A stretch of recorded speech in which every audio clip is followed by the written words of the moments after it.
Assalamualaikum warahmatullahi wabarakatuh. Perkenalkan, nama saya Nurini Amelia Suwardi, NIM 71111711076 dari kelas 6B. Dengan dosen pembimbing Ibu Wina Andini Handayani, MC. Di sini saya akan memaparkan hasil pelaksanaan dari KKU atau kerja kuliah umum yang telah saya laksanakan dengan judul Penerapan Metode Pengajaran Guru Inklusi menggunakan teori ZPD atau Zone Proximal of Development dari Vygotsky di SMP Hikmat Teladan. Yang pertama, saya akan memaparkan di bab 1, yaitu latar belakang. Sekolah inklusi adalah filosofi mengenai pengakuan dan penghargaan terhadap keberagaman individu. No two people are the same. Istilah special need atau anak berkebutuhan khusus digunakan untuk menggantikan anak cacat atau anak luar biasa ALB yang menandakan adanya kelainan khusus tersebut untuk menghindari konotasi negatif. Kemampuan beradaptasi dengan lingkungan, yaitu lingkungan sekolah khususnya, yang jauh lebih heterogen, sangatlah dibutuhkan untuk siswa ABK agar membantu mereka terbiasa beradaptasi dengan baik. Sekolah inklusi hadir dengan konsep atau pendekatan pendidikan yang berupaya menjadikan semua kondisi psikologis dan fisik yang anak ABK alami tanpa terkecuali. Mereka semua memiliki hak dan kesempatan yang sama untuk memperoleh manfaat yang maksimal dari pendidikan tersebut. Sebagai salah satu sekolah yang menerapkan konsep inklusif, SMP Hikmat Teladan yang berdiri pada tahun 2010 ini berkomitmen menjadi laboratorium yang berfungsi sebagai miniatur masyarakat inklusi dalam arti sempit, yaitu terbuka bagi anak berkebutuhan khusus atau ABK, maupun inklusif dalam arti sebenarnya sebagai sekolah yang ramah menghargai keberagaman potensi dan karakter anak. Sekolah Hikmat Teladan sendiri didirikan pada tahun 2010 didasari oleh usulan dari para orang tua SD Hikmat Teladan yang sebelumnya sudah terlebih dahulu dibangun dan diusulkan kepada yayasan untuk dibangunnya SMP Hikmat Teladan agar menjadi lanjutan dari SD Hikmat Teladan. Hal ini menjadi bukti kepercayaan dari orang tua, khususnya orang tua dari siswa ABK kepada pihak sekolah. Sebagai sarana pendukung perkembangan kognitif bagi siswa ABK ini, pihak sekolah memberikan pendampingan bagi siswa ABK dalam proses pembelajaran ataupun bantuan-bantuan yang dibutuhkan. Dengan tersediaannya guru pendamping bagi siswa ABK atau sering disebut dengan mentor, membantu siswa ABK tersebut menemukan pengalaman belajar yang baru dan membantu anak untuk dapat dengan mudah memahami materi yang diajarkan oleh guru.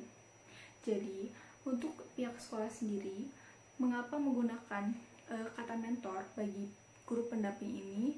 Dikarenakan guru pendamping ini tidak hanya berfungsi sebagai pembantu, untuk mendampingi siswa ABK, tetapi juga mendampingi siswa reguler, tapi tetap lebih khususnya kepada siswa ABK. Hal ini erat kaitannya dengan perkembangan kognitif yang harus diperhatikan oleh guru pendamping dalam pendampingan atau membantu siswa ketika mengerjakan suatu tugas atau mengerjakan suatu materi yang baru ataupun yang sudah dapat dipelajari. Ketika pembelajaran berlangsung, perkembangan kognitif yang harus diperhatikan yaitu menggunakan 4 tahap yang dikemukakan oleh Vygotsky dalam ZPD atau Zone Proximal of Development. Selanjutnya, saya akan menjelaskan identifikasi masalah. Berdasarkan fenomena yang diuraikan pada latar belakang di atas, dikarenakan sekolah SMP Hikmat Teladan menerapkan konsep inklusif dan mencampur siswa reguler dengan siswa ABK, dikarenakan sekolah sebenarnya sekolah inklusif, maka saya tertarik ingin mengetahui bagaimana penerapan teori ZPD di sekolah Hikmat Teladan dalam proses belajaran berlangsung, khususnya apakah sudah menerapkannya dengan baik mengenai 4 tahap ini. Bagaimana penerapan 4 tahap ZPD yang dilakukan oleh guru pendamping dan guru mata pelajaran ketika di kelas bagi siswa ABK. Waktu dan tempat pelaksanaan. Lokasinya di SMP Hikmat Teladan, Jalan Raya Cilember, belakang nomor 286 Bandung, Kelurahan Sukaraja, Kecamatan Cisyando, Bandung 40175, Jawa Barat, Indonesia.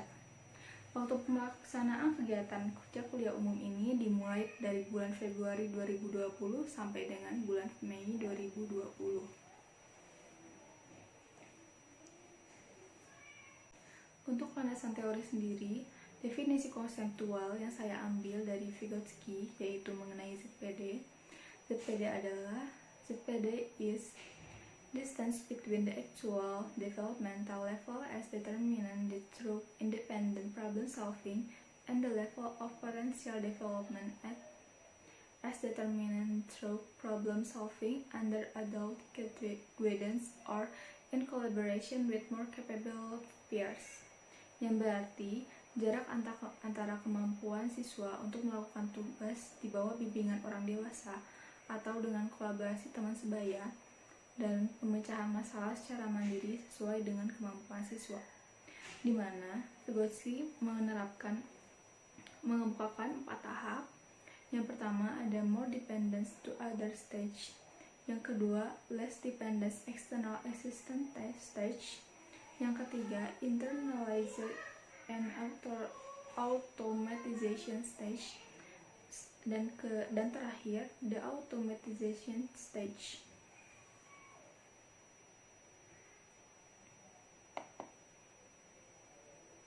Di sini saya akan menjelaskan definisi operasional dari keempat tahapan tersebut. Yang pertama, ada tahapan pertama more dependence to other stage, di mana guru inklusi SMP Hikmat Teladan membimbing siswa special need mendapat bantuan saat melakukan kegiatan atau tugas tersebut. Siswa special need meminta bantuan pada orang yang ada di sekitarnya ketika akan mengerjakan tugas. Ketika guru inklusi memberikan tugas kepada siswa special need, harus dibujuk untuk mengikuti kegiatan dan menyelesaikan tugas tersebut. Jadi betul-betul guru inklusi sepenuhnya membantu siswa ABK tersebut. Yang kedua, ada tahap kedua less dependence external assistance stage, di mana tahap di mana kinerja anak atau siswa spesial SMP Hikmat Teladan tidak terlalu banyak dibantu oleh guru pendamping, tetapi masih tetap didampingi, tapi mereka mencoba untuk mengerjakannya sendiri atau meminta bantuan tutor sebaya. Tahap ketiga, internalization and automatization stage, di mana tahap kinerja anak sudah lebih terinternalisasi secara otomatis. Kesadaran akan pentingnya pengembangan di siswa special need dapat muncul dengan sendirinya tanpa paksaan dan arahan yang lebih besar dari pihak lain, yaitu misalnya dari guru pendamping maupun guru mata pelajaran ataupun tutor sebaya. Walaupun demikian, anak pada tahap ini belum mencapai kematangan sesungguhnya dan masih mencari identitas diri dalam upaya mencapai kapasitas diri yang matang. Lalu yang terakhir ada the automation stage, tahap di mana kinerja anak mampu mengeluarkan perasaan dari kalbu, jiwa, dan emosinya yang dilakukan secara berulang-ulang bolak-balik, atau di mana siswa ABK tersebut sudah mengerjakan atau melakukan tugas tersebut sebelumnya dan sudah diulang-ulang, dan dia bisa mengerjakannya dengan mandiri dan tanpa bantuan dari guru pendamping maupun tutor sebaya. Jadi sudah ada inisiatif dari dalam diri sendiri untuk mengerjakannya dan menyelesaikan tugas tersebut maupun memahami materi tersebut. Metode dan teknik dalam pengambilan data, metodenya menggunakan wawancara daring atau Google Form dan WhatsApp chat.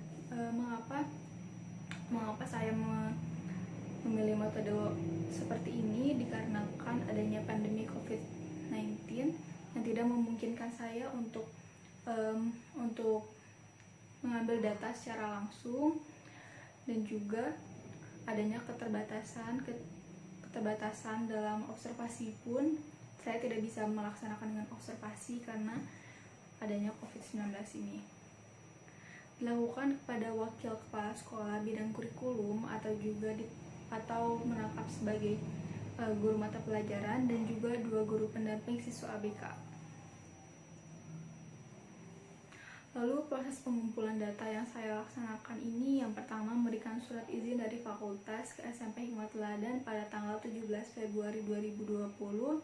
Selanjutnya melakukan wawancara awal pada koor guru pendamping kelas 8 yang merangkap juga menjadi guru BK ini, dan 1 guru pendamping siswa ABK kelas 7 pada tanggal 2 Maret 2020. Selanjutnya melakukan wawancara awal kepada wakil kepala sekolah bidang kurikulum atau sebagai guru mata pelajaran pada tanggal 6 Maret 2020. Lalu melakukan wawancara tertulis menggunakan Google Form kepada 3 responden tersebut atau wawancara tanggal 6 Mei 2020. Lalu terakhir pada tanggal 16 Mei 2020 saya melakukan wawancara untuk memperdalam hasil dari wawancara sebelumnya menggunakan WhatsApp chat kepada 3 responden saya. Selanjutnya, saya akan menjelaskan mengenai pembahasan. Pada bagian ini, saya akan membahas mengenai data yang telah saya peroleh melalui wawancara dengan responden sebagai data primer. Pada pelaksanaan KKU ini, saya memilih 3 responden untuk saya wawancarai. Yang pertama, wakil kepala sekolah bidang kurikulum yang merangkap juga sebagai guru mata pelajaran. Yang kedua, ada guru pendamping untuk kelas 8 yang juga merangkap sebagai guru BK. Yang ketiga, guru pendamping atau mentor untuk kelas 7. Menurut saya, untuk tahap awal ini atau more dependence to other stage sudah diterapkan oleh masing-masing responden, khususnya guru pendamping siswa ABK. Tahapan awal ini dilakukan setiap ada tugas baru atau materi baru yang diberikan oleh guru mata pelajaran. Ketika tahapan ini dilakukan, respon dari siswa ABK sendiri terkadang mengalami mudi atau terkadang harus diulang materinya secara personal oleh guru pendamping maupun guru mata pelajaran. Guru pendamping maupun guru mata pelajaran dalam pendampingan secara personal, khususnya kepada siswa ABK, menggunakan bahasa yang sederhana dan harus step by step. Maksud dari bahasa yang sederhana, misalnya dalam pelajaran matematika, dalam penjumlahan metode sekian disimpan di tangan, maksudnya agar memudahkan cara guru pendamping cara siswa ABK untuk memahami materi tersebut. Jadi guru pendamping mencontohkan atau menganalogikan hal tersebut agar mudah dipahami. Sisanya contohnya simpan di sisa kepala jika salah arahan atau salah instruksi dan tidak dapat dipahami oleh siswa ABK, maka tahapan ini akan mengalami hambatan. Maka yang tersebut juga akan salah ini pun menjadi step by step dalam memberikan instruksi dan pendampingan dalam proses pembelajaran. Step by step di sini pertama dijelaskan terlebih dahulu secara personal dengan bahasa yang lebih sederhana sesuai dengan kemampuan atau kognitif dari siswa ABK tersebut. Lalu nanti akan diulang kembali oleh guru pendampingnya, karena di tahapan ini benar-benar semuanya dibantu oleh guru pendamping dan guru mata pelajaran.